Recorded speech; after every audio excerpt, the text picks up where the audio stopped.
kekuatan di balik tekanan. Nah, mari kita bersama-sama membaca Alkitab kita. 2 Korintus pasal yang pertama, ayat yang ketiga sampai dengan ayat yang ke-11. Nah, perhatikan, penderitaan itu digunakan kata klipsis. Ya, kata klipsis itu sendiri berarti kekuatan yang menghancurkan. Nah, di dalam 2 Korintus ini, kekuatan yang menekan tadi dihadapi dengan kata hibur.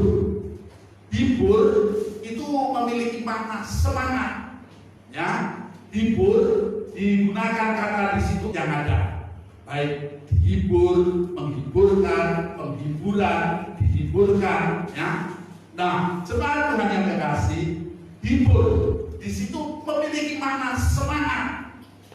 Jadi, ketika kita mengalami tekanan, ketika kita mengalami penderitaan, saudara membutuhkan kekuatan, saudara membutuhkan penghiburan, saudara membutuhkan semangat. Itulah sebabnya Amsal 18 orang yang bersemangat dapat menanggung penderitaannya. Loh, kalau besar tapi ringan itu kan masih bisa, ya toh? Udah berat, besar, aduh. Tapi rupanya hebatnya tekanan, penderitaan yang dialami Paulus bukan hanya berat dan besar, tapi dilukiskan juga sempat membuat dia putus asa. Waduh, orang kalau sudah putus asa itu repot, ya. Asa. Karena apa? Orang putus asa itu berarti orang itu sudah kehilangan pengharapan. Nah, ternyata Paulus menggunakan istilah yang lebih lagi ngeri tentang tekanan yang dia alami. Rasanya seperti dijatuhi hukuman mati. Saudara-saudara, kalau seandainya saudara sudah diberitahu oleh pengadilan, saudara harus menjalani hukuman mati 2 hari lagi. Kira-kira hari ini saudara bisa tidur? Ya, saudara bisa ketawa ketiri yang menangis gombal. Ya, pokoknya stres berat. Itulah yang dialami Paulus.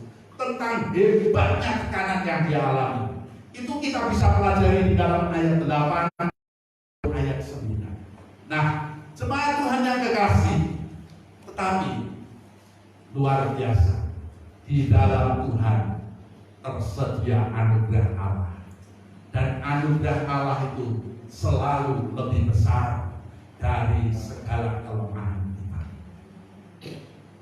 Apa yang diterima oleh Paulus? Yaitu yang pertama, dia menerima kekuatan berupa apa? Penghiburan. Datangnya daripada siapa? Allah sebagai sumber penghiburan. Seperti apa penghiburan yang datang daripada Allah? Dengar, orang yang dihibur oleh, meskipun dia mengalami tekanan, meskipun dia mengalami kekurangan, meskipun dia mengalami penderitaan, dia pasti masih sanggup menolong orang lain. Itulah penghiburan yang datang daripada Allah. Kekuatan untuk bisa melawan dan menahan dan tekanan. Sebab Allah sumber penghiburan. Dan penghiburan yang datang daripada Dia itu membuat dia menghibur orang lain. Jadi hamba Tuhan itu kalau tidak memiliki pengalaman seperti ini, saudara-saudara, waduh, kayaknya belum komplit jadi hamba Tuhan. Ya, karena apa? Kehidupan hamba Tuhan hari-hari itu seperti ini. Dia mengalami tekanan dari kiri, dari kanan, dari depan, dari belakang. penderitaan itu, dia harus tetap bisa menghibur, menguatkan. Dari mana kekuatan semacam ini? Kalau tidak, berarti orang itu hanya main drama. Orang itu hanya bersandiwara. Karena itu, setiap kita dan tidak hanya hamba Tuhan saja, setiap orang Kristen harus menikmati Tuhan dan menerima penghiburan yang datang daripadanya. Sehingga dengan demikian, meskipun kita di dalam tekanan, dalam penderitaan, meskipun kita di dalam masalah, kita masih bisa menolong orang lain. Kita masih bisa menghibur orang lain. Dan bukan itu saja, penghiburannya juga dari penderitaan Kristus. Kristus kok bisa mendatangkan penghiburan? Cara berpikirnya sederhana, Paulus. Saudara-saudara, kalau toh saya, saudara, dan kita semua mengalami penderitaan dalam dunia ini, itu lumrah. Karena memang kita tinggal dalam lingkungan seperti itu, selalu membawa kita kepada tekanan dan penderitaan. Yesus yang hanya ingin melakukan ketaatan, penderitaannya luar biasa. Itulah sebabnya ketaatannya itu mendatangkan penderitaan yang hebat, dan Yesus tabah, dan Yesus kuat, dan Yesus tidak mengeluh.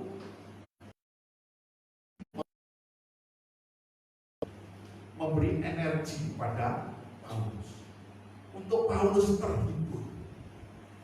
Kalau aku bisa ambil bagian dalam penderitaan Kristus, kenapa aku mesti bersungut-sungut?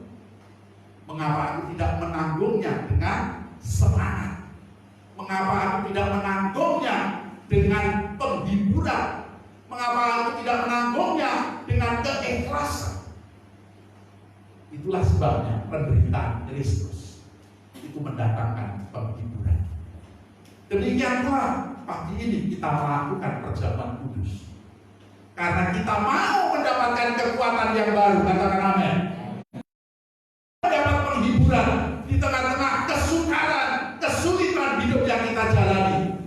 Sebab penderitaan Kristus mendatangkan penghiburan, dan itu merupakan sesuatu yang menyemangati hidup kita, membuat kita kuat dan mampu menghadapi tekanan yang ada. Paulus mendapatkan kekuatan karena juga merasa dirinya sebagai pemimpin, dan jemaat itu orang-orang yang dia pimpin. Ketika dia melihat jemaat yang dia pimpin, begitu mereka kuat, begitu mereka tabah, apalagi Paulus, dia harus bisa menguatkan dirinya, sehingga kekuatan yang ada pada dirinya makin memperkuat jemaat. Demikian pula engkau, bapak-bapak, ibu-ibu, mungkin engkau rasanya putus asa menghadapi kebutuhan hidup, menghadapi situasi mencari kebutuhan hidup yang sulit. Rasanya engkau tidak kuat. Tengoklah anak, betapa dia berharap banyak kepada diri, dan apa jadinya. Karena itu, biarlah anak-anakmu juga menjadi sumber kekuatan, sumber inspirasi.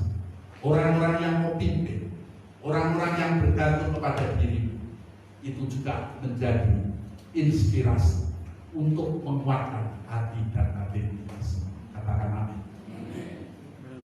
Sehingga dengan demikian, kita memiliki kekuatan menghadapi tekanan yang ada. Sehingga kita bukan hanya mampu bertahan, tapi kita harus mengakhiri dengan kemenangan.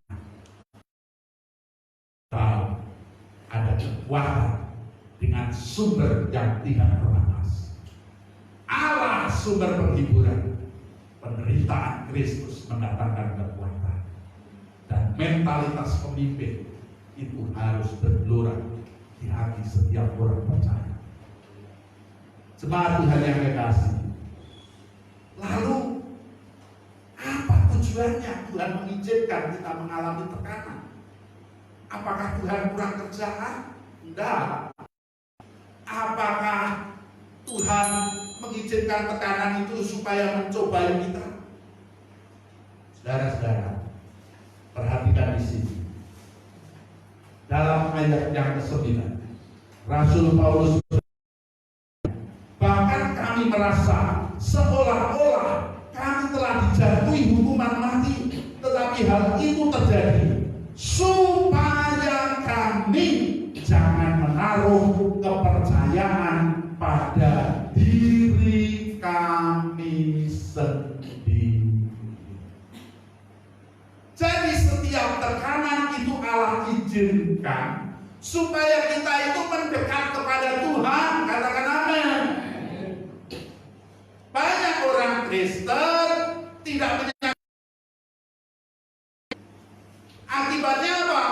Menghadapi tekanan dihabiskan hanya dengan keluh kesah. Menghadapi tekanan hanya dihabiskan umur dan waktunya dengan menggerutu dan bersungut-sungut. Akhirnya keadaannya tidak pernah menjadi lebih baik, tetapi menjadi lebih buruk dan berakhir dalam kehancuran dan kebinasaan. Tetapi kita mesti tahu bahwa Allah mengizinkan kita mengalami tekanan supaya kita jangan mengandalkan kekuatan kita sendiri. Manusia, engkau yang merasa dirimu gagah, hebat, perkasa, sesungguhnya engkau lemah, ringkih, dan rapuh. Dengan virus yang tidak kelihatan oleh mata saja engkau. Halo, virus itu nggak kelihatan. Masuk sebiji aja kita udah megang-megang. Menunjukkan betapa rapuhnya manusia. Kok begitu kita mau mengandalkan kekuatan kita, itu apa yang mau kita andalkan? Karena itu ketika mengalami tekanan, itu cara Tuhan memanggil kita, menarik perhatian kita untuk kita mendekat kepadanya. Ada tukang bangunan membangun bangunan yang tinggi. Dia manggil kulinya, men, tolong aduannya diangkat, bawa naik. Si paimin kulinya itu tetap nyangkul aja, nggak dengar karena tinggi. Akhirnya si tukang ini ambil uang logam 500-an, dilemparkan, kelopak, kelinting. Kok bunyi kelinting jatuh. Belah, ada rezeki kok 500 berapa lagi. Senang dia. Nggak cepet naik, nggak cepet lihat ke atas, tapi terus dimasukkan duitnya, nyangkul lagi. Saudara jadi tukang gimana rasanya? Darah-darah. Tapi ini tukang baik banget. 500-an dia tidak mau noleh. Dia ambil logam 1000-an, dilemparkan. 2, linting. Kok linting lagi? Duh, kok tambah gede? Walah. Terus kemudian dia dulu lagi ngaduk lagi. Lama-lama tukangnya jengkel, dia cari pukulan botol di belakang kita. Wah, ada ngopo. Nah, demikian pula Tuhan mengizinkan tekanan untuk menarik perhatian kita. Katakan amin. Supaya kami tidak mengandalkan kekuatan kami. Itulah maksud Allah, supaya kita mengambil sumber kekuatan yang tidak terbatas. Allah sebagai sumber penghiburan, Allah sebagai sumber kekuatan. Dialah yang memberi semangat dan gairah yang tak pernah padam. Dan itu membuat kita terus mampu berjuang. Ada banyak orang Kristen ketika menghadapi tekanan, dia mengharapkan mujizat dan keajaiban. Dia mengharapkan supaya ada sesuatu yang supranatural terjadi. Dia mengharapkan sesuatu yang heboh, spektakuler terjadi. Dengar, yang spektakuler itu adalah dirimu yang berubah kan? Yang hebat dan heboh mujizatnya itu seharusnya adalah engkau melihat bagaimana engkau mendapat kekuatan yang baru, engkau memiliki bahu yang kekal, tangan yang kuat, kaki yang perkasa, sehingga engkau mampu menanggung setiap tekanan dan menghadapinya dan menaklukkannya di dalam nama Yesus.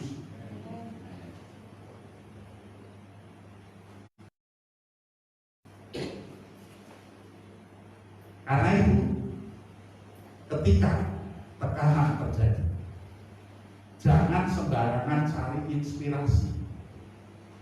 Sebab tidak jarang inspirasi dunia itu kadang menyesatkan. Bola balik taruh bojo gegeran. Inspirasi dunia kan ngomongnya begitu. Apalagi cerita kepada tetangganya yang juga poligami, mau kita tinggal lah, aku ahli pada tambah celaka. Cari inspirasi yang benar. Caranya gimana inspirasi yang benar itu? Datang kepada Tuhan, nikmati firman-Nya, katakan amin. Saudara-saudara yang dikasihi Tuhan, selain itu di dalam ayat 9 tadi dikatakan, supaya kami jangan menaruh kepercayaan pada diri kami sendiri, selanjutnya apa? Tetapi hanya kepada Allah. Kenapa hanya kepada Allah? Dikatakan sebab Allah yang membangkitkan orang-orang mati.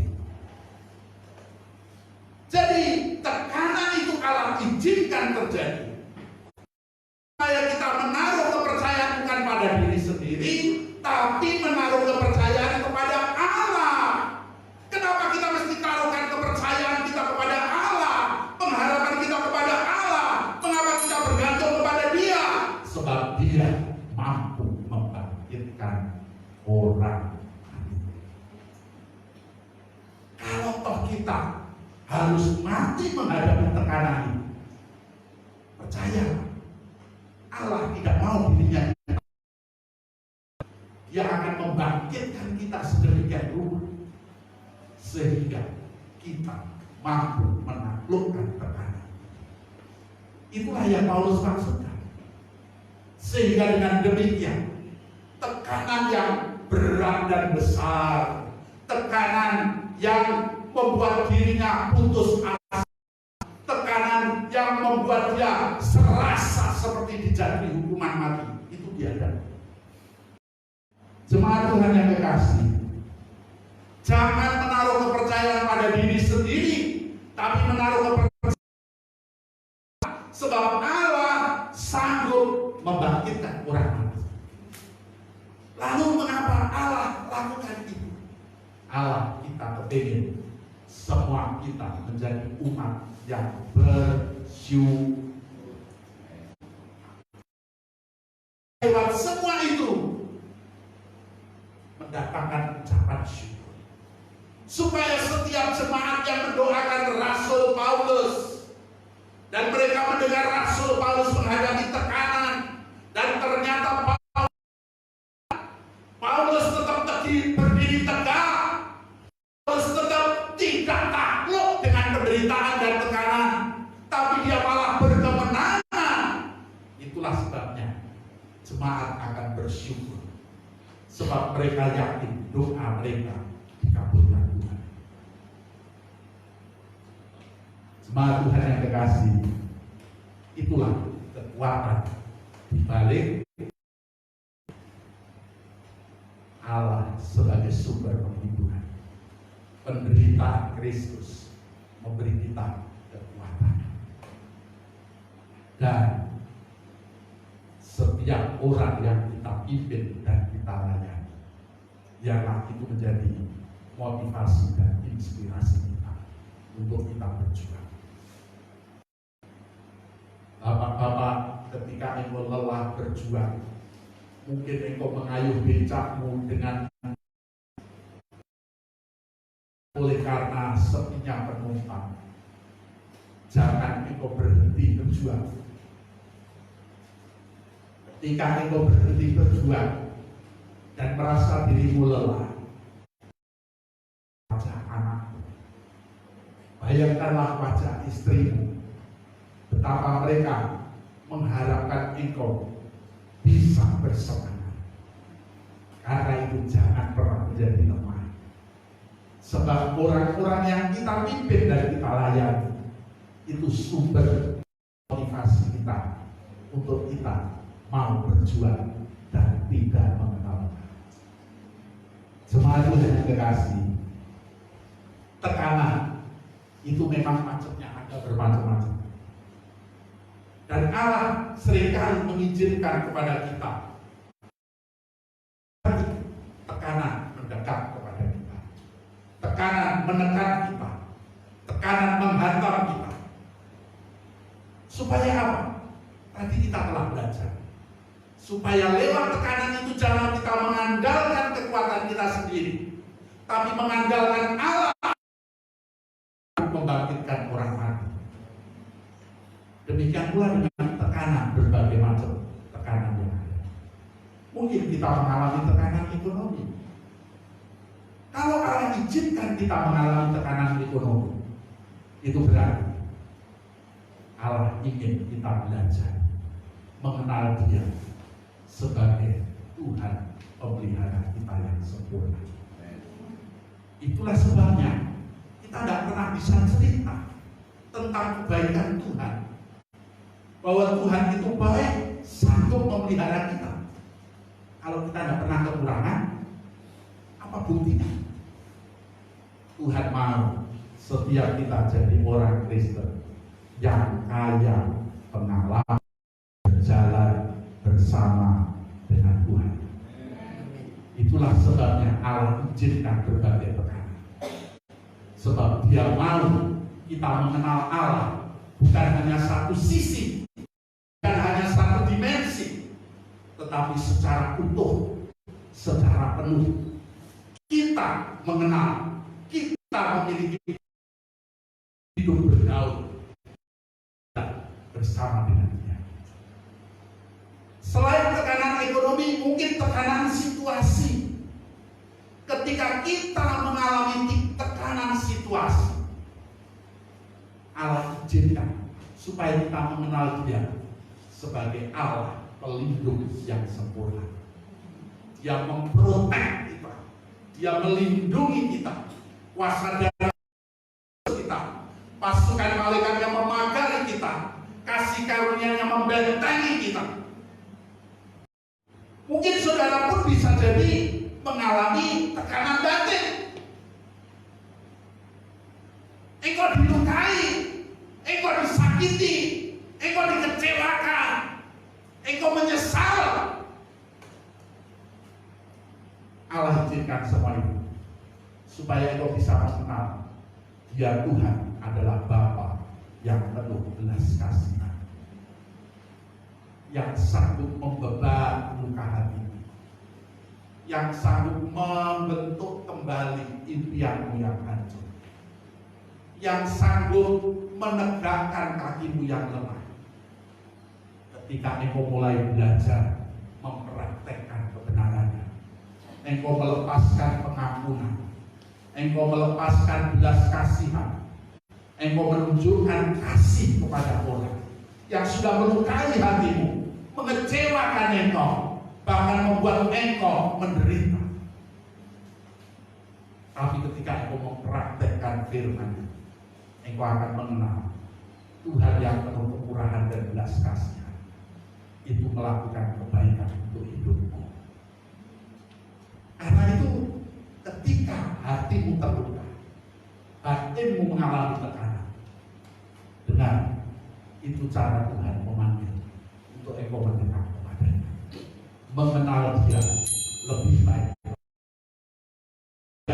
lebih dalam lagi, mengenal Dia lebih utuh lagi. Demikian pula tekanan politik. Ada tidak tekanan politik? Ada. Ketika umat Tuhan mengalami tekanan politik,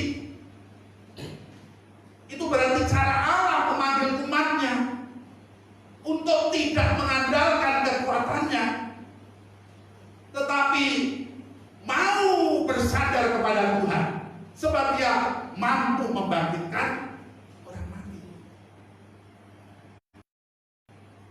Jemaat Tuhan yang kekasih, Sadrak, Mesak, Abednego mengalami tekanan politik yang hebat.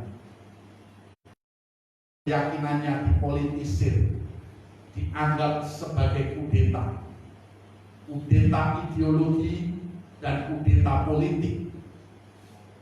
Itulah sebabnya Sadrak, Mesak, Abednego dihukum masuk ke dalam dapur api.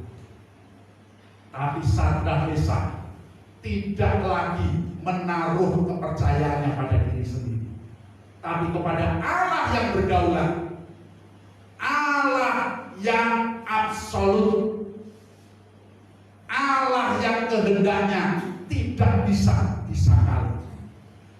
Penguasa di atas segala penguasa, dia raja di atas segala raja. Dan apa yang terjadi?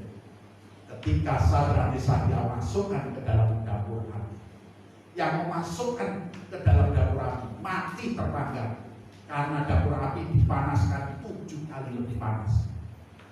Tapi Sadrak, Mesak dan Abednego menari-nari bersama malaikat Tuhan di dalam dapur api. Karena apa? Tidak menaruh kepercayaannya pada diri sendiri. Karena itu tetaplah teguh di dalam imanmu dan perjuangan. Dan katakan kepada dunia bahwa imanmu bukan menegakkan kerajaan di bumi, bukan kerajaan manusia di bumi, tapi menegakkan kerajaan Allah, pemerintah. Karena itu kedaulatannya Allah harus terjadi.